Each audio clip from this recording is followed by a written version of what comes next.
Hello, financial algebra people. Today's topic is credit card statements. You guys are going to have to let me know if this is readable or not. To me, it looks blurry, but when you get old like me, everything is blurry. So I'm hoping you can read this on the screen. This is an example of a credit card statement and some of the information contained. It starts out on top with the name and address of this fictitious person. Then there's an account number. That's the same as your credit card number. You don't want to give out your credit card number to people. You want to keep that number secret.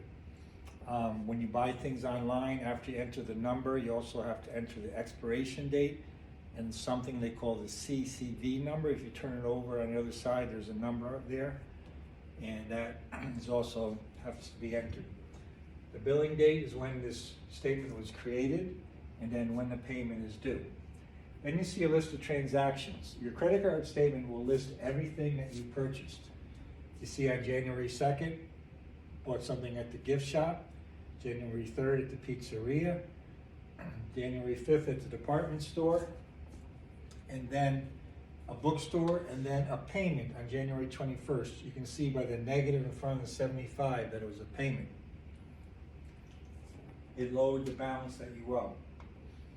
Now, the part that is highlighted in kind of blue is some important stuff. The previous balance of $150.50, that's what you carried from the previous month. You didn't pay your whole balance off. Payments and credits, that's what you paid into the card. New purchases, $284.45. No late charge, that means you paid your bill on time. A finance charge, the finance charge is because you have a previous balance. If you pay your balance off every month, you don't have to pay any finance charges. Then you have a new balance and a minimum payment. To keep your credit card active, you have to pay $20 by February 2nd. If you don't pay the $20, or if you're late, they can temporarily inactivate your card. The $20 is the minimum you have to pay, but you should always try to pay more than that. If you pay just the minimum, you'll never get it paid off. Over here, you see a total credit line of $8,000. Credit cards can have a total credit line of $2,000, $8,000, $20,000, and that varies. Below that is your available credit. Now, the last line here is some of the things that we did last class, the average daily balance. They used these numbers and for how many days they had those numbers to calculate the average daily balance, number of days in the billing cycle, and then the APR is 18%, which is a high rate, but credit cards do have high rates. And then the monthly periodic rate, and you know how they got that number, 18 divided by 12 is 1.5. Now, some of the things we're going to focus on today are, how did we get this number, new purchases? Well, the new purchases were the 4 top transactions. We don't include the bottom one because it was a payment. So if we take the 75, the 31.85, the 139.10, and the 38.50, that is your new purchases. How do we get the new balance? This number here.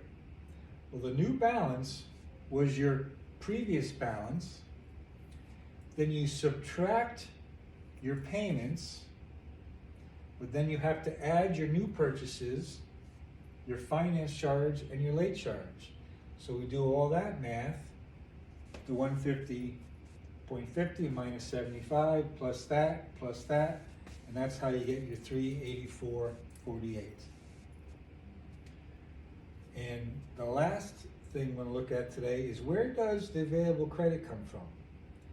The available credit is your credit line of $8,000 minus your new balance, and what you have left over is your total available credit. So you can have a credit line of $8,000, but if your new balance was, say, $7,990, you'd only have available credit of $10.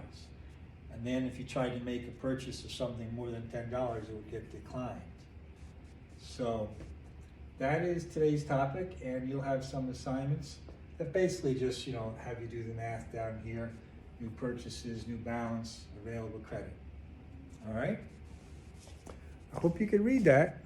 Let me know.